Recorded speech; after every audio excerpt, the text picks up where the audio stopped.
ঘটনাটা বুখারীর হাদিস। আম্মা জান আয়েশা বলেন, যখনই রসুলের সামনে কোনো ভালো খাবার পেশ করা হতো, আল্লাহর নবী খাবারটা দেখলি চোখে ছলো ছলো আঁকিতে চোখ দুটি ভেসে যেত, আর বলতো, ওরে আয়েশা রে, আজকে যদি আমার খাদিজা থাকতো তাহলে আমার সঙ্গে এই খাবারগুলি আমার খাদিজা আমার সঙ্গে খেত। আম্মা জান আয়েশা বলেন, আমি জীবনে খাদিজাকে দুই চোখে দেখলাম না, খাদিজার চেহারা দেখলাম না, যেহেতু খাদিজা যতদিন বেঁচে ছিলেন বিশ্বনবী দ্বিতীয় কাউকে বিয়ে করেননি, খাদিজা কোনো সতীন দেখেননি। খাদিজা মরার পরে বাকি বিবিগুলো এসেছে। তারপরও আম্মা জান আয়েশা বলেন, যখন আমি খাদিজার কথা বারবার রসুলের কাছে শুনতাম, এত বেশি শুনেছি আমার দিল বলতো যে খাদিজা বেঁচে আছে, খাদিজার উপরে আমার যা হিংসা হয়েছে অন্য কোনো সতীনের ওপরে হয় নাই। মরা সতীনের ওপরে যা হয়েছে জীবিত সতীনদের ওপরে অত হয়নি। আল্লাহর নবীর কাছে যদি কোনো বকরি আসতো, নবীজি জবাই করার পরে রানের ভালো মাংসগুলোকে কেটে নিয়ে সেগুলোকে নিয়ে ভুনে মদিনার গলিতে গলিতে ঘুরতো আর বলতো, কোথা আছো রে খাদিজার সই, কোথা আছো রে খাদিজার বান্ধবী, তোমরা এগুলো খাও, আমার দিল শান্তি হবে, তোমরা আমার খাদিজার বান্ধবী। এত বেশি ভালোবাসতেন আল্লাহর নবীকে। এই কথা দেখে একদিন নবীজিকে থাকতে না পেরে আম্মা জান আয়েশা বললেন, ইয়া রাসূলুল্লাহ, আমার মতো একজন ইয়ং যুবতী সুন্দরী মেয়ে পেয়েও কেন আপনি সেই বুড়িটাকে ভুলতে পারছেন না? এ কথা যেই বলা, আল্লাহর নবীর চেহারাটা চেঞ্জ হয়ে গেল। নবীজি এত রাগলেন। আম্মা জান আয়েশা বলছেন, নবীজির রাগ দেখে আমার মন বলছে আমি যদি না বলতাম তা কত ভালো হতো। এবার আল্লাহ নবী বলতে শুরু করলেন, রে আয়েশা, তুমি যার বিরুদ্ধে কথা বলেছো মেয়েটিকে তুমি এবার শুনে লাও। আয়েশা শুনছেন আর আল্লাহর নবী বক্তব্য দিচ্ছেন আয়েশাকে একায়। আয়েশা রে, যখন আমি গারে হিরাতে ছিলাম, খাবার যে বইয়ে দিয়ে আসতো ওই মেয়েটির নাম হলো খাদিজা। প্রতিদিনের খাবার যে দিয়ে আসতো ওই মেয়েটির নাম খাদিজা। আল্লাহ যাকে সালাম দিয়েছেন, জিবরাইল যাকে সালাম দিয়েছেন, ওই মেয়েটির নাম খাদিজা রে। যার পেটে আমি সন্তান পেয়েছি মেয়েটার নাম খাদিজা। ওর গুণটা শুনে লাও। আমি যখন বয়স হয়ে গেছে, আমি যুবক হয়ে গেছি, আমার চাচা আবু তালেব মনে মনে ভাবছে ভাতিজাকে কোথায় আমি একটা ব্যবসায় লাগাবো, এ তো মা বাপ নাই, এতিম, কোন জায়গায় যদি একটা কাজে লাগিয়ে দিতে পারে তাহলে আমার টেনশন মুক্ত হয়ে যাবে। আমার চাচা আমার জন্য ব্যবসা খুঁজছে। আর এইদিকে খাদিজা, তার একটা স্বামী মারা গেছে আর একটা স্বামী তাকে তালাক দিয়েছে। এখন সে কি বুঝেছে, নিজের ঘরের ব্যবসা নিজের হাতেই তুলে ধরেছে। সে একটা সম্ভ্রান্ত ঘরের মেয়ে, সে রাজ পরিবারের মেয়ে, তার ঘরে অনেক লোক কাজ করে, তার হাজার হাজার উট দুম্বা বকরিতে ভর্তি হয়ে আছে ঘর, এত বড় পরিবারের মেয়ে। সেই অবস্থায় যখন সে আমার না বলে আমার উপরে ঈমান আনলো রে, ওরে খাদিজা তুমি শুনে লাও, তখন আমি নবী হয়নি, ওই খাদিজার ঘরে আমার চাচা খবর পাঠিয়েছে, আর এইদিকেও খাদিজা খুঁজছে একটা ভালো ছেলে যদি আমি পাই আমার ব্যবসার তাকে ম্যানেজার বানাবো। এমন সময় খাদিজার কানে খবর গেল মক্কাতে একটি যুবক আছে, নাম তার মোহাম্মদ, বড় আমানতদার, তার হাতে যদি ব্যবসা ছেড়ে দেয়া হয় কোনো চিন্তা থাকবে না। হঠাৎ আমার চাচা একদিন নিয়ে গেল খাদিজার ঘরে ব্যবসায় করার জন্যে। আমি বসে আছি, এমন সময় খাদিজার সঙ্গে আমার চাচা কথা বলল, আমার এই ভাতিজাটা এতিম, আব্বা নাই মা নাই, পৃথিবীতে আমি ওর সব রে। খাদিজা তুমি যদি একটা ব্যবসা দাও, দয়া করে লভ্যাংশ যা হবে ভাগ করে নেবে। হবে সেই শর্তে তুমি দাও। খাদিজা একটা ব্যবসা দিল। তাফসীরের মধ্যে আছে বিশ্ব নবী খাদিজার ঘরে বসে আছেন। খাদিজা ছিলেন তৌরাতের হাফিজা, একজন বড় পণ্ডিত চালাক মেয়ে। সে তার তৌরাত খুলছে আর বিশ্ব নবীর দিকে বারবার দৃষ্টি চোখে দেখছে। একবার তৌরাত দেখছে, একবার নবীজিকে দেখছেন। তৌরাতের ভিতরে শেষ নবীর সমস্ত নিদর্শনগুলো খাদিজা দেখে বুঝে ফেললেন এই যুবকটি নবী হবে। যখন খাদিজার দিল এই কথা বলল এটা নবী হবে, সঙ্গে সঙ্গে খাদিজা কিছু কাপড়কে একটা গাঁঠড়ি করে বেঁধে নবীজিকে বললেন, মুহাম্মদ তুমি এটা নিয়ে ব্যবসায় বেরিয়ে যাও। কিন্তু খাদিজা দেখলেন এটা সম্মানী ব্যক্তি হবে, একে শুধু ব্যবসা দেওয়া যাবে না, সাথে একটা গোলাম দেওয়া যাক। তাই মাইসারা নামে একটা গোলামকে বললো, ওরে আমার গোলাম রে, বোঝাটা তুমি বইবে, ওকে বইতে দেবে না। গোলাম বোঝানে বের হয়ে গেল।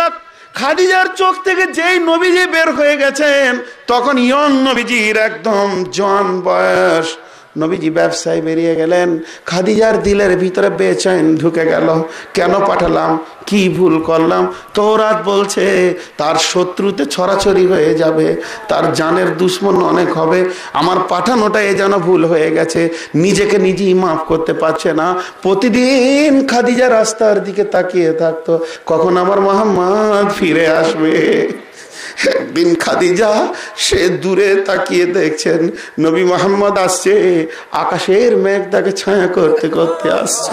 সমস্ত হিসাব যখন নবী মুহাম্মদ খাদিজাকে বুঝিয়ে দিলেন, খাদিজা রে, ওরে আমার ম্যানেজার মালিক ব্যবসা, তুমি ব্যবসার লাভ লস বুঝে লাও। সমস্ত ব্যবসাদাররা যে লাভ দিয়েছে আল্লাহর নবী বরকতের হাতে, তার থেকে অনেক বেশি লাভ খাদিজা পেয়েছেন।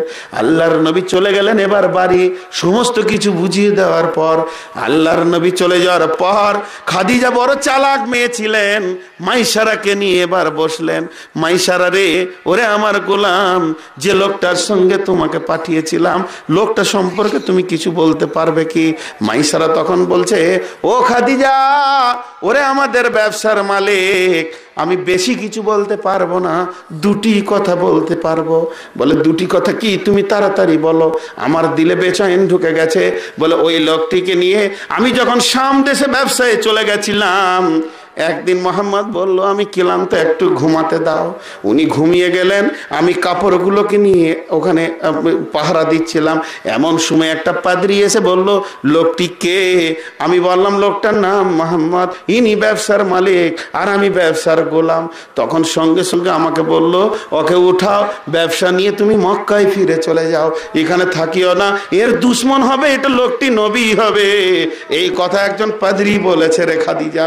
শুধু তাই নয়, আমি যতদিন ওর সঙ্গে ব্যবসায় ঘুরেছি একটা জিনিস খেয়াল করেছি, মাথার উপরে মেঘ যেন ছায়া করেছে, কোনোদিন মরুভূমির রোদ ওকে লাগতে দেয়নি। খাদিজার দিলে যেটা বন্ধ ছিল সন্দেহটা পুরা হয়ে গেল। নিজের সাহিলি সই নাফিসাকে ডেকে বলল, নাফিসা রে, তুমি একবার মোহাম্মদকে আমার তরফ থেকে প্রস্তাব দাও। ও মোহাম্মদ, তুমি যদি রাজি থাকো, আমি খাদিজা রাজ পরিবারের মেয়ে হলো, তোমার বিবাহে আবদ্ধে আমি আসতে চাই। এই প্রস্তাবটা যখন নবীজির পৌঁছে দিলেন, আল্লাহর নবী চাচা গার্জেনকে খবর দিলেন, চাচাজি, খাদিজার তরফ থেকে আমার বিয়ের ব্যাপারে খবর এসেছে। আবু তালেবের মনটা বড় হয়ে গেল, আমার ভাইপো যদি সুন্দর একটা রাজ পরিবারে গিয়ে এক সাইডে চলে আসতে পারে, এত মালের মালিক হয়ে যায়, তাহলে আমার টেনশন আর চিন্তা চলে যাবে।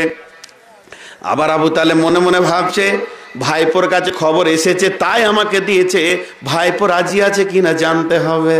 ভাস্তাকে যে জিজ্ঞেস করছে, মুহাম্মদ বেটা, খাদিজার প্রস্তাবে তোমার মত কি? আল্লাহর নবী একটু মুচকে হাসলেন। আবু তালেব বুঝে নিলেন ভাইপো আমার রাজি আছে। আবু তালেব দিন ধার্য করে নিজের বংশের কয়েকটি লোককে নিয়ে গিয়ে নিজে খুতবা পড়ে বিশ্ব নবীর বিয়ে খাদিজার সঙ্গে দিয়ে দিলেন। বিয়ে হয়ে গেল। এতদিন ছিল খাদিজা মালিক, নবীজি ছিলেন ম্যানেজার। এখন খাদিজা হয়ে গেল ঘরের লোক, খাদিজা হলো স্ত্রী, নবীজি হয়ে গেলেন স্বামী। এতদিন নবীজি থাকতেন পাশের রুমে ব্যবসাদার হিসাবে, ম্যানেজার হিসাবে। এখন নবীজি থাকবেন খাদিজার খাস রুমে। খাদিজা তার শহীদদেরকে বলল, আমার নববর, আমার নতুন স্বামী আজ আমি পেয়েছি রে, ঘরটাকে সুন্দর করে ঝেড়ে তোমরা সাজিয়ে দাও। ঘরকে পরিষ্কার করে সাজানো হলো। খাদিজার তরফের ডাক গেল নবী মুহাম্মদের কাছে, ও মুহাম্মদ, আর তুমি বাইরের লোক নও, এখন তুমি আমার বাড়ির ভিতরের লোক। এবার নবীজি লজ্জায় মাথা নাম করে, শরমের নজরকে নিচে রেখে এক পা দুপা করে বাড়ির ভিতরে গিয়ে বসলেন। ঘরের ভিতরে বসে আছেন খাদিজা। এবার নতুন স্বামীর মুলাকাতে হাসতে হাসতে রোমে ঢুকছেন। এমন সময় দেখছেন নবী মুহাম্মদের মুখ যেন কালো হয়ে আছে, ভারাক্রান্ত অবস্থায় মাথা নাম করে বসে আছে। খাদিজা হাসছে আর নবীজির মুখ ভারাক্রান্ত। ভারাক্রান্ত দেখার সঙ্গে সঙ্গে খাদিজা বলে ফেললেন, ও মুহাম্মদ, কেন আপনার মন ভারী আমি বুঝতে পারছি না। যতদিন আপনি আমার ব্যবসায় ম্যানেজার হয়েছিলেন, যতবার আপনার দিকে আমার নজর পড়েছে, আমি আপনাকে দেখেছি মুচকিয়ে হাসতে। আপনার মুখটা হাসি মুখওয়ালা মানুষ, আজকে কেন ভারাক্রান্ত? খাদিজা বলছে, আমি বুঝেছি বুঝেছি বুঝেছি, আমি বড় ঘরের মেয়ে, আমি এতদিন আপনার মালিক ছিলাম, তাই আমার প্রস্তাবকে প্রত্যাখ্যান করতে পারেননি। আপনি 25 বছরের নবজন বর আর আমি 40 বছরের বিবাহের কন্যা, এর জন্য মনে হয় বুড়িকে মেনে নিতে পারছেন না, তাই আপনার মুখ ভারী হয়ে গেছে। নবীজি বললেন, না না না না খাদিজা, তুমি ও কথা বলে আমার দিলে দুঃখ দিও না রে। খাদিজা, তার জন্য আমার মুখ ভারাক্রান্ত হয়নি। আমার ভারাক্রান্তর কারণটা তুমি শুনে নাও। আমার ভারাক্রান্তর কারণ হচ্ছে, আজকে তোমাকে কত বড় বড় ঘরে রাজার ছেলে, মালদারের ছেলে তোমাকে বিয়ের প্রস্তাব দিয়েছে। আমি তোমার ঘরে ব্যবসা করতে গিয়ে দেখেছি, কি জানি কেন তুমি তাদের সেই প্রস্তাবগুলোকে প্রত্যাখ্যান করেছ, আর আমাকে কেন কবুল করলে আমি বুঝতে পারছি না। আজকে খুশির দিন, তুমি আমার নতুন বিবি। আমার মন বলছে এমন কিছু আমার হাতে নাই যেটা আজকে তোমাকে প্রথম দিয়ে আমি খুশি করব। আমি এত গরিব, আমি তোমার ঘরে কাজ করে খাই। খাদিজা রে, শুধু তাই নয়, আমার লজ্জায় মুখ নেমে যাওয়ার কারণ আর একটা, আজকে তোমার মাথায় হাত দিয়ে যে লোকটি দোয়া করবে, আমার আব্বা আব্দুল্লাহ পৃথিবীতে নাই। তোমার গালে ধরে যে চুমা খাবে, আমার মা আমিনা পৃথিবীতে নাই। তুমি এই দুটি নিয়ামত থেকে বহুত দূরে রয়েছে রে, এর জন্য আমার ভারাক্রান্ত হয়ে গেছে মাথা। সার শোনক, আমি তোমাকে কিছু মাল দিয়ে খুশি করতে পারছি না। এবার খাদিজা কত জ্ঞানী মেয়ে ছিলেন, দেখেন কত ব্রেনিয়ান মেয়ে। আয়েশা রে, তুমি ভালো করে শোনো, খাদিজাকে আমি কি করে ভুলতে পারি। খাদিজার সঙ্গে সঙ্গে বললেন, নবীজি গো, মালের অভাব যদি নিজেকে মনে করেন, তাহলে আমার যত উট, আমার যত ঘোড়া, আমার যত দুম্বা, আমার যত খচ্চর, আমার যত গাধা, আমার যত সোনা টাকা পয়সা, যত দেরহাম, যত জমি জায়গা ঘর বাড়ি, এখনই আমি খাদিজা সহ সব আপনাকে দান করে দিলাম। পৃথিবীর কেউ পারেনি এতটা দান করতে। আল্লাহ নবী যখনই খাদিজাকে মনে করতেন, কেঁদে ফেলতেন। নবীজি বললেন, দাঁড়াও দাঁড়াও খাদিজা, দান করার আগে আর একটা কথা তুমি শুনে লাও। তুমি দান করার আগে শুনে লাও, আমি মুহাম্মদের অভ্যাস বড় খারাপ আছে। আমার কাছে মাল এলে গরিবকে দিয়ে দিই, বিধবা কাঁদলে তাকে দিয়ে দিই, অসুস্থ ব্যক্তি কাঁদলে তাকে দান করে দিই, এতিম দেখলে তাকে দান করে দিই। মাল আমি কাছে রাখতে পারি না। তবে এ ব্যাপারে তোমার মতটা তুমি বলো।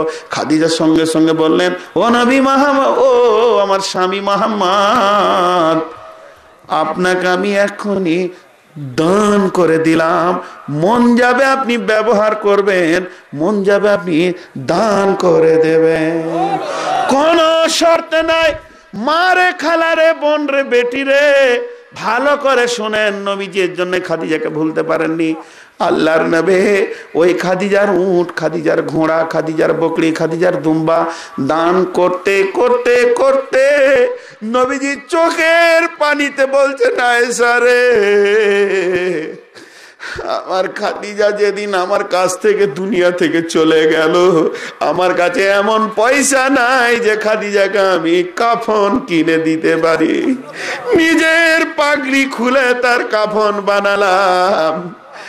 এত বড় সম্ভ্রান্ত ঘরের মেয়েটি, পা ঢাকছি মাথা খুলে গেছে, মাথা ঢাকছি পা খুলে গেছে, এই হালাতে আমি কবরে রেখেছি রে আয়েশা। চিরদিন আমি নবী মোহাম্মদ খাদিজাকে ভুলতে পারবো না। মায়েরা বোনেরা আমার, যতজন এখানে এসেছেন এখান থেকে চাদরে যাবে। সুপ্রিয় দর্শক শ্রোতা, এতক্ষণ আপনারা ইসলামিক কালচার একাডেমির পরিবেশনায় কোরআন হাদিসের আলোচনা শুনছিলেন। আল্লাহ আপনাদের উত্তম কল্যাণ দান করুন, আমিন। আপনি কি কম দামে ভিডিও এবং পাবলিসিটি ভাড়া খুঁজছেন? তাহলে যোগাযোগ করুন Mohammad Abbas Ali, Islamic culture academy, Bhornia, Ranisankail, Thakurgaon. Mobile 01713777480 এবং 01714228641। বাংলাদেশ এবং দেশের বাইরের সুনামধন্য আলেম ওলামাদের ভিডিও অডিও পেতে যোগাযোগ করুন Mohammad Abbas Ali, Islamic culture academy, Bhornia, Ranisankail, Thakurgaon. Mobile 01713777480 অথবা 01714228641।